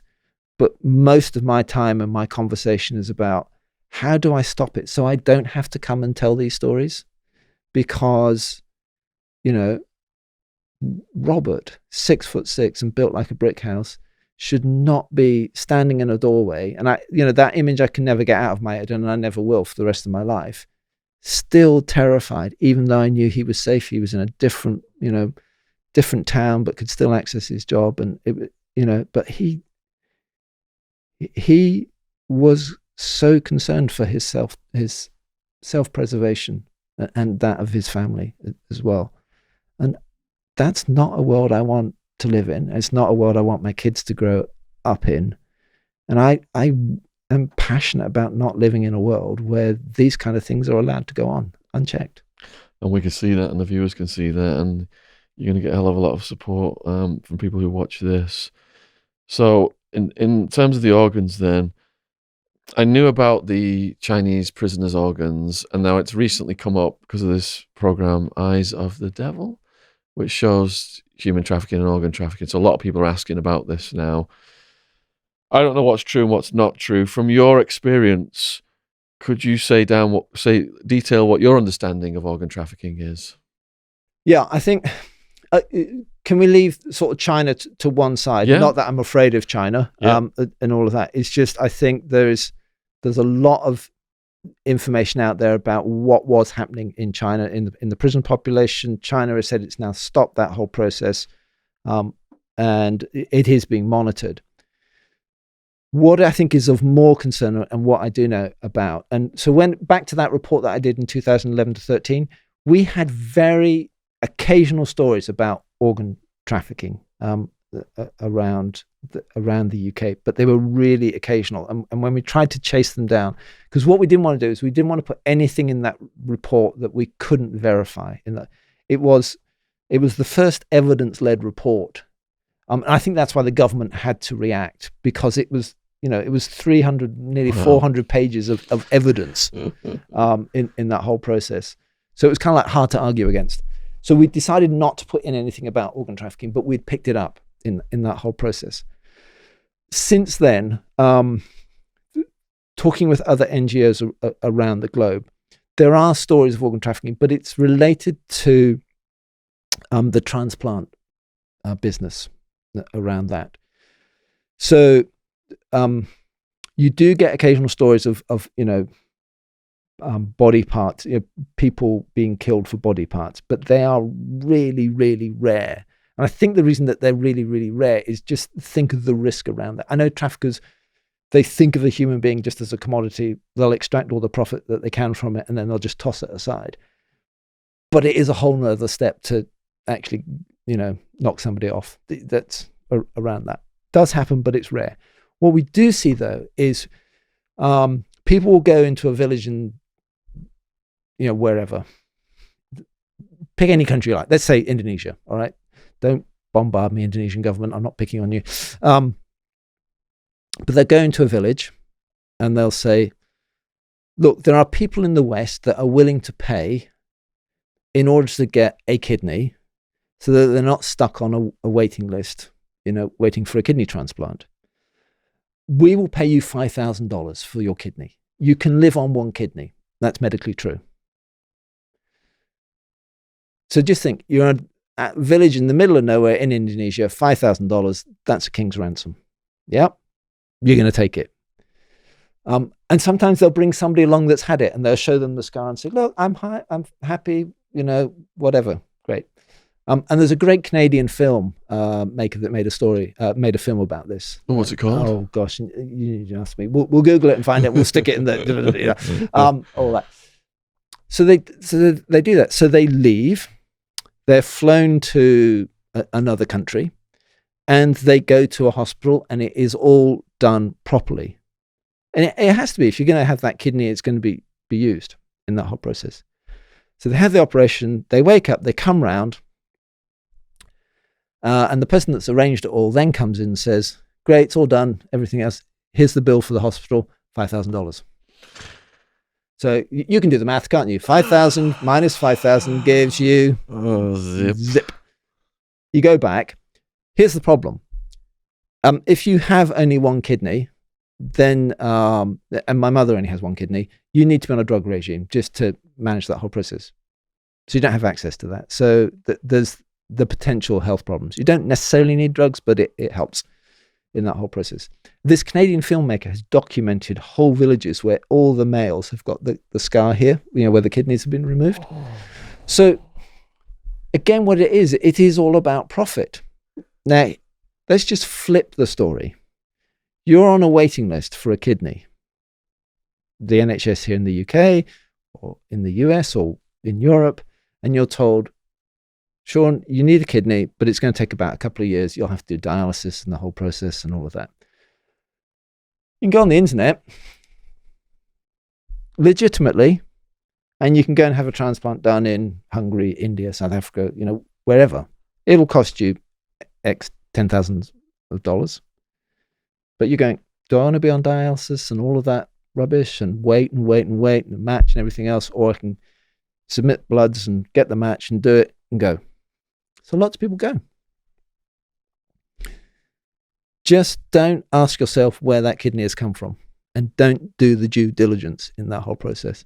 Because what if it's come from that person that was in a village that was promised $5,000, but now hasn't got the $5,000, and now their life chances are scuppered? That to me that's the most prevalent form of organ trafficking that we're aware of.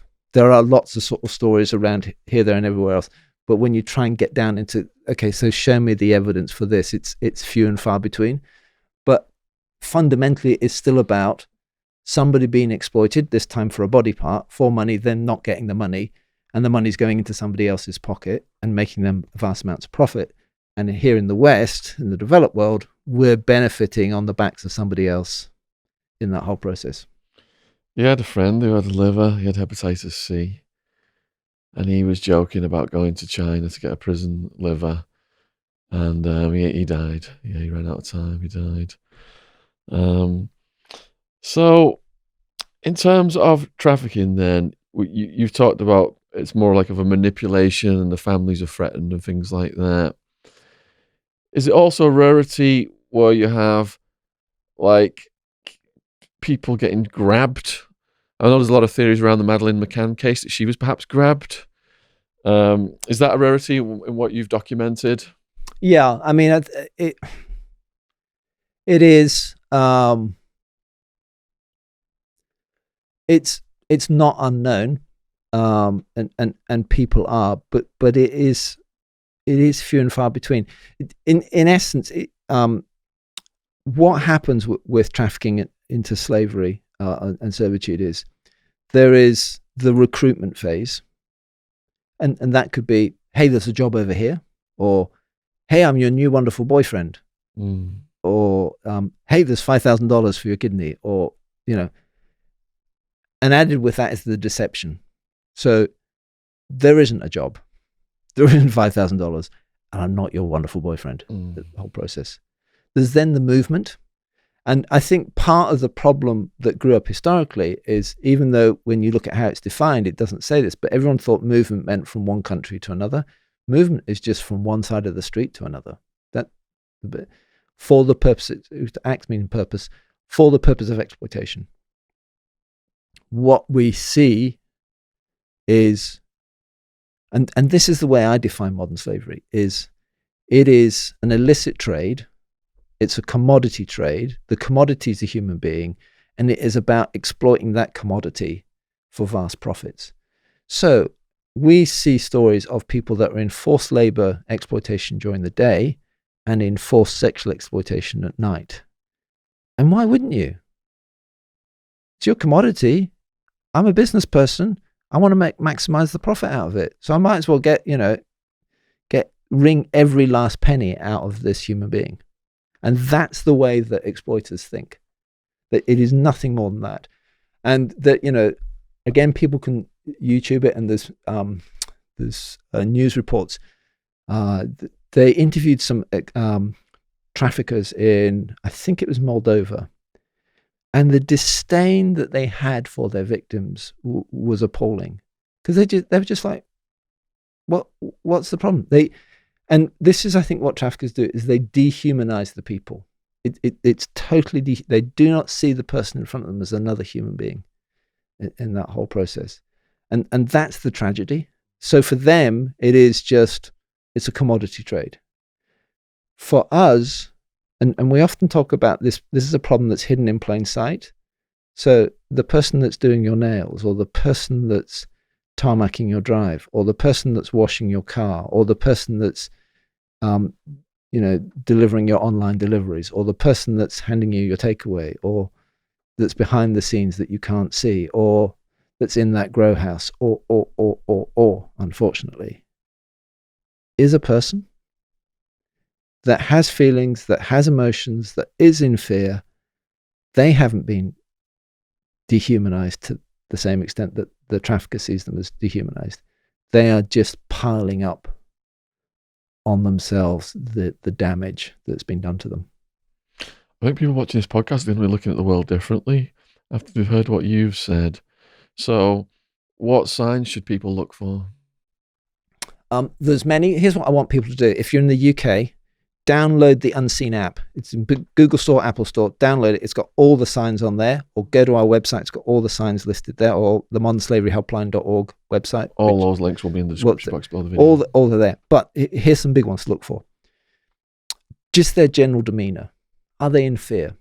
And here's the other mythbuster. They're not locked up the whole time, often walking amongst us. But fearful, don't engage. Not appropriately dressed for the job that they're doing. That they're under the control of somebody else.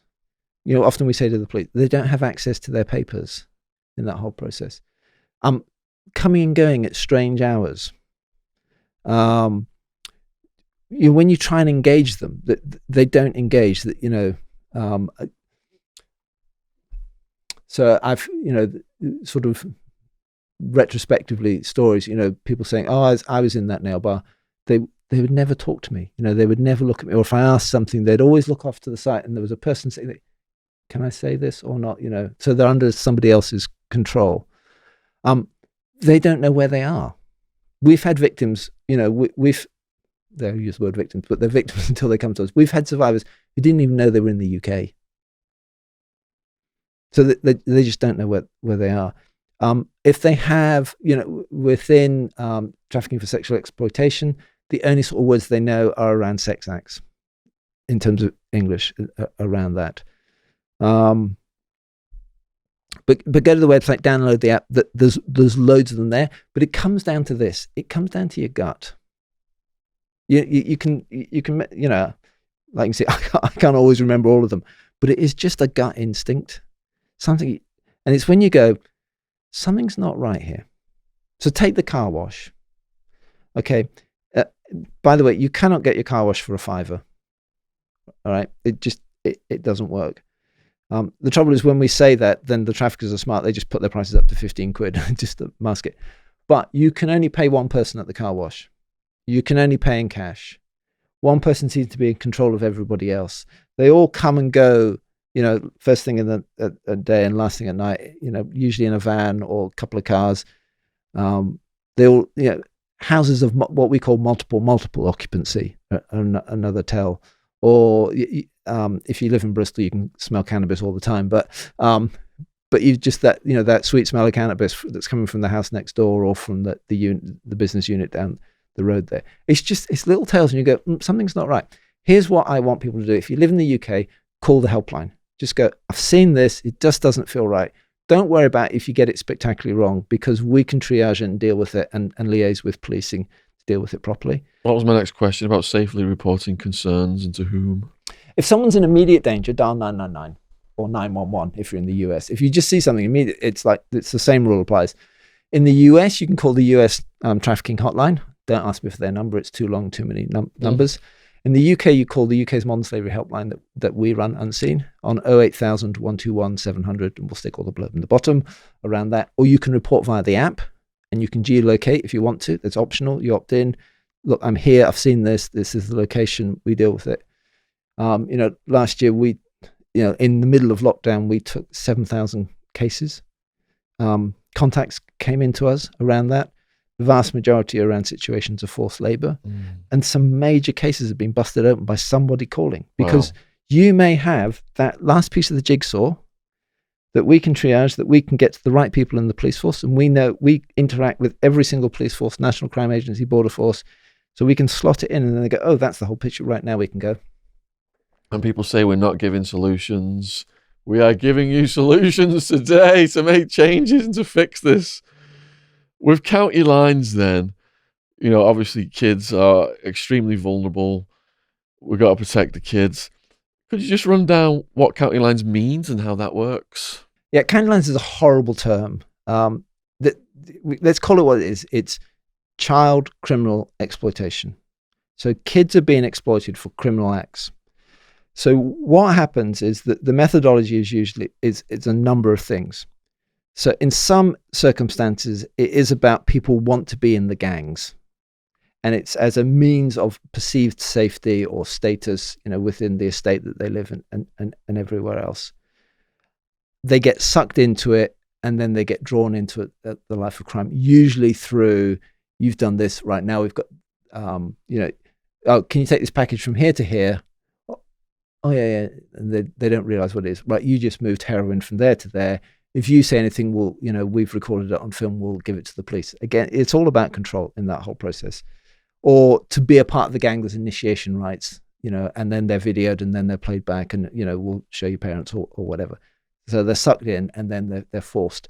And that can be either running drugs, usually from a city to a town or city to the countryside, in that whole process. What we saw during lockdown is kids, obviously older kids, being forced to dress as if they were sort of key workers to try and avoid detection, you know, because none of us were out and moving at that whole point. We'll see the phenomena of cuckooing as well. So that is often taking over the house of a vulnerable person, and then the base from which the drugs are distributed as well, and the use of burner phones that will announce when the drugs are coming. And so it's a really sophisticated operation. People say, oh, it's only happened to kids from, you know, council estates and everything else. No, it's not. It's happened to middle class kids, upper class, you know, it's happening to kids in general.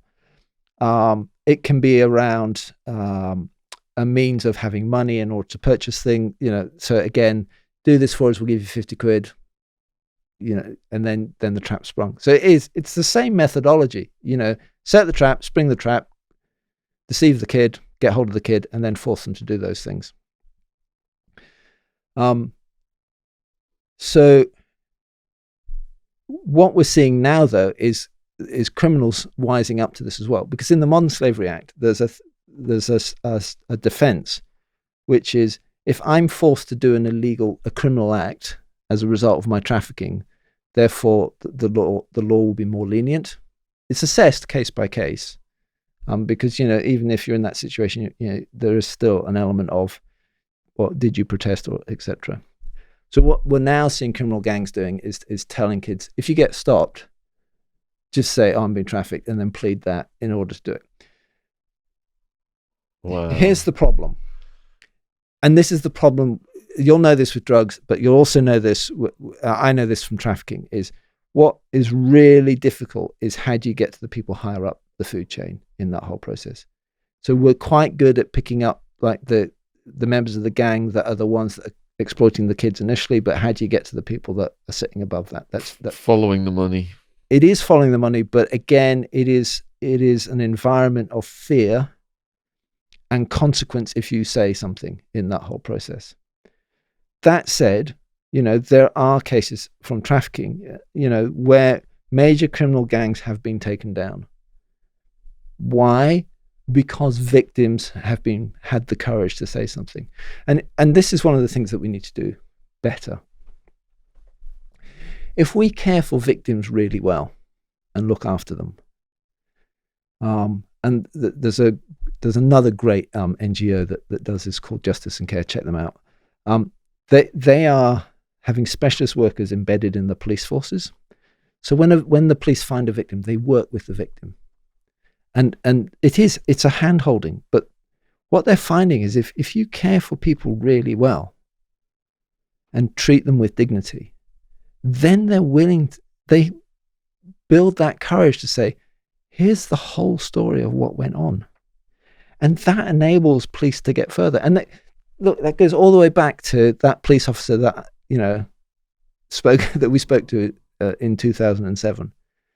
What was his frustration? I can't get the bad guys because the victims are disappearing. And part of the complaint is why aren't we prosecuting more people and everything else?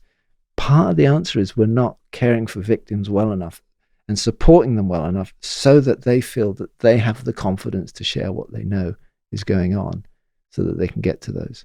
And on the other side is we're not spending enough energy and resource, time, energy, and money thinking about how do we stop this in the first place. That village in Romania where there are no options, where in the village there are the palatial mansions that have been built and people going, you could have this too. So just come with me and come and work there. Why aren't we as a society, as governments going, actually we need to give those people options there so that they're not falling into this trap.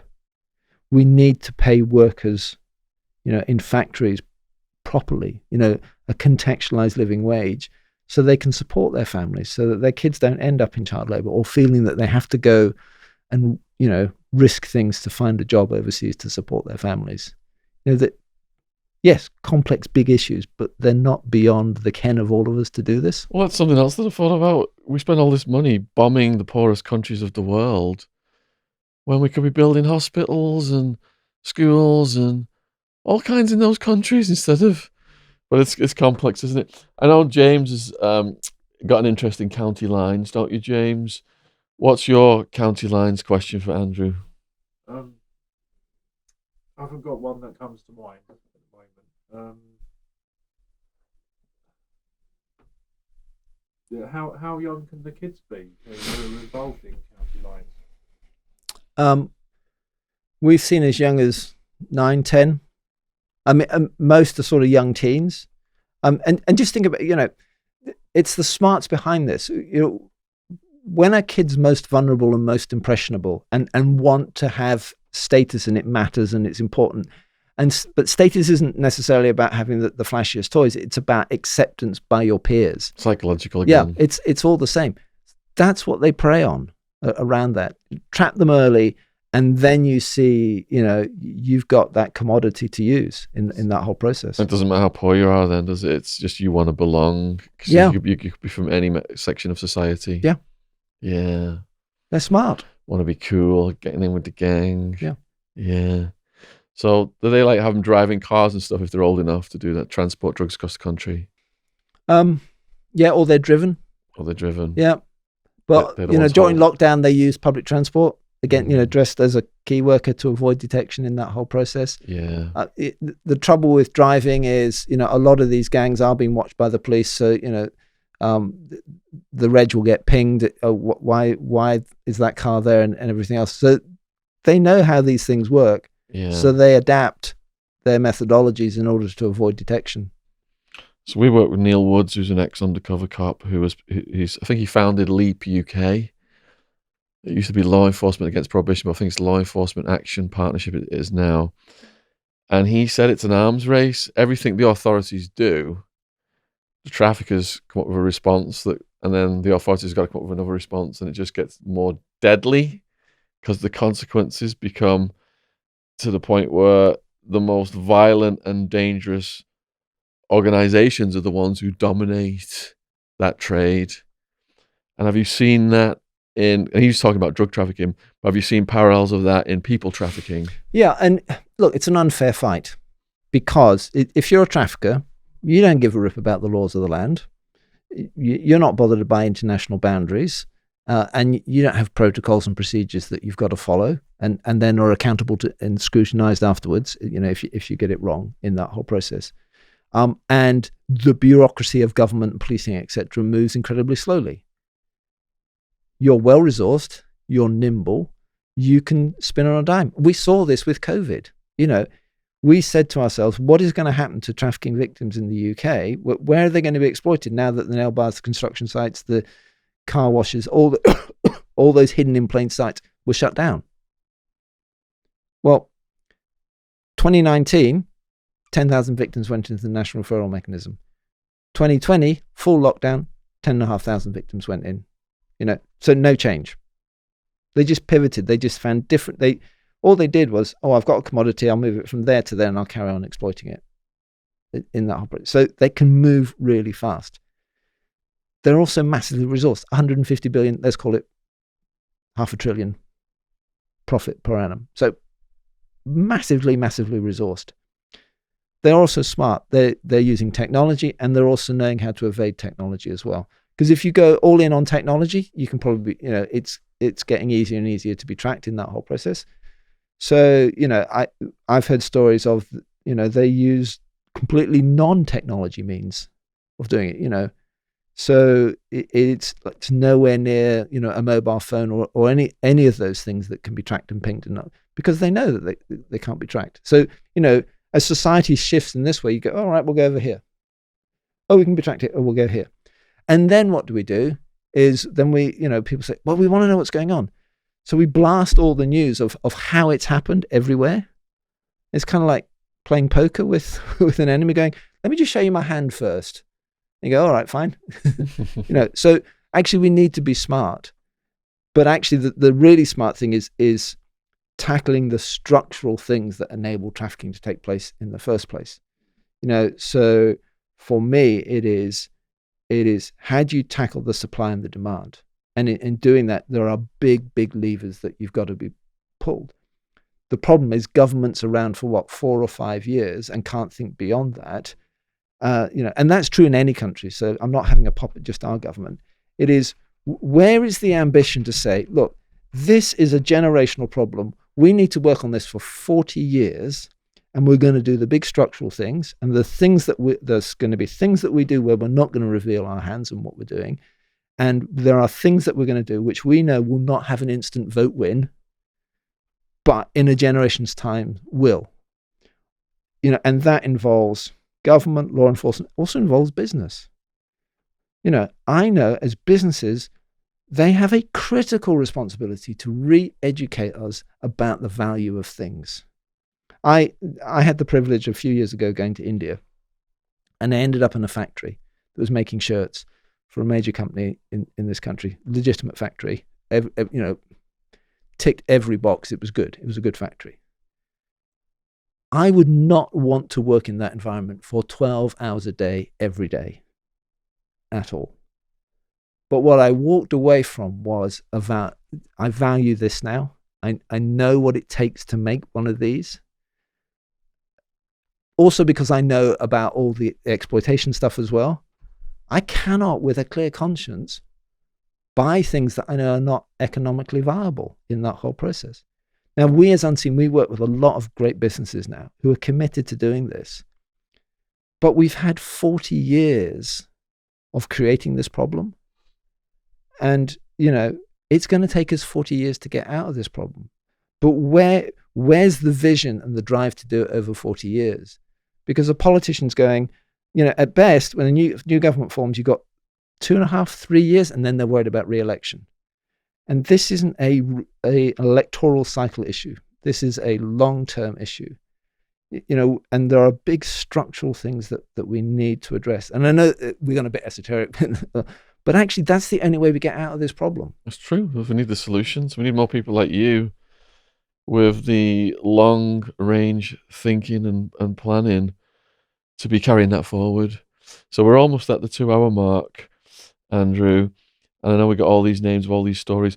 Perhaps we could just pick a story that's got a nice ending to finish on after going over this. So none of those. Let me, none of those. Well, no, I mean, often the stories I know we don't put on the website. So please go and see the website, read the stories, because the links down there. Those stories are important because it will touch people with the reality of what's going on. Yeah. I'll tell you a story that does end in hope. We were doing some work with Avon and Somerset Police in Bath, genteel Bath of all places. And we were doing something with what the police call problem profiling. So we know we've got a problem, but we don't yet fully understand it. So we're going to go out, have a sniff around, and just see what's going on and try and pick it up. And so some of my frontline colleagues went, and they were looking at nail bars. And they went into this one nail bar, and like all the spider senses of my team went off, going, something's not right here. And there were two young girls in there, both identical stories that just didn't add up in that whole process. And quite clearly, the person that was in charge was in charge and had control over them. But there wasn't enough other than it was a gut feeling. And at that time, the police were like, no. And we went, yeah, there is there. There was then another piece of intel came into the police, so they went back going, okay, there is enough now that we want to have a really good look around. Girls weren't there. Gone, disappeared. They were like, oh no, like I told you they were doing this, they've now gone back and all of this. And we thought, oh, it's gone cold. And that's a regular occurrence for us. They then got picked up in a different nail bar up in Staffordshire. Again, the police were thankfully switched on. And as a result of that, the case just bust open. And there were a number of different nail bars that were linked the length and breadth of the country. This case became the first case that got prosecuted around child victims of trafficking in forced labour situation, where the victims didn't have to go to court and tell their story. There was enough what they call other evidence, circumstantial evidence, that they could go forward with a victimless prosecution in that whole process. And it became a landmark case because actually one of the things was victims, for a victim to go to court and tell their story is again re-traumatizing in that whole process. It's a really, really difficult process for them. So actually one of the big pushes was from policing was, look, like we do with other crimes where there are vulnerable victims, we can prosecute if we've got all this other bit around it. So they gathered all this evidence and it went to court, and it's been filmed. It was, I think, on a BBC documentary. And it is Caroline Hawley is the QC on it, who's a friend of mine. They successfully prosecuted this case without the victims having to go through that whole process. And the victims got into care and support and are thriving. Wow. In that whole process. But it started, on our, if you like, our local patch by just going out, we're not quite sure what's going on here. Let's go and investigate. Let's have a look in that whole process. And through, a mixture of good policing, good liaison work between an NGO and a police force, and across that, you get to a place of a landmark prosecution. And the way the law works in this country is everything is around case law, around that. So it was really critically important that trial was successful because it cemented in place that you can get these prosecutions without needing victims. Wow. To testify. So it was really significant for policing, but for the law, but also for those victims that they didn't get re-traumatized. And from the helpline, there are lots of stories of people just calling and having that snippet of information, following that gut instinct, doing the most un-British thing possible, which is calling and saying, I think there's something wrong here. We think we shouldn't do that as a nation for some bizarre reason. That has led to people, getting out of situations. We had one call that led to uncovering 240 victims. Good grief. Wow. One call. What if that person hadn't made that call? I'm never going to look at a nail salon again now after speaking to you, Andrew. Oh no, let's just say there are some good nail salons out there as well. I don't want the nail salon industry ganging up on me. So, I'm sure that many of you out there want to support Andrew's work. At the very least, you can subscribe to his YouTube channel. I'd like to see that with over 100 subscribers by the end of the day of this podcast release. And all the links are going to be down there for everything else he's doing. Like I said earlier on, there's the story of Tanya, Frank, Priscilla, Clara, Norman, Harriet, Adam, Martin, yet untold on this channel. But you can click down and go on the website and read the summaries of what's happened in these people's lives. It's really harrowing, but to see them emerge, it gives us hope. So all those links will be down in the description box. Please let us know in the comments what you thought about this. Huge thank you, Joe and James, coming out today, filming 3 podcasts. It's happened again on one day. And huge thank you to Andrew for coming out. Huge thank you to the new subs. Subscription logo is in the bottom right-hand corner. And I'll give you a bump then to finish. Cheers. Thank you. Thanks, Shaun. Yeah, well done. Absolute pleasure.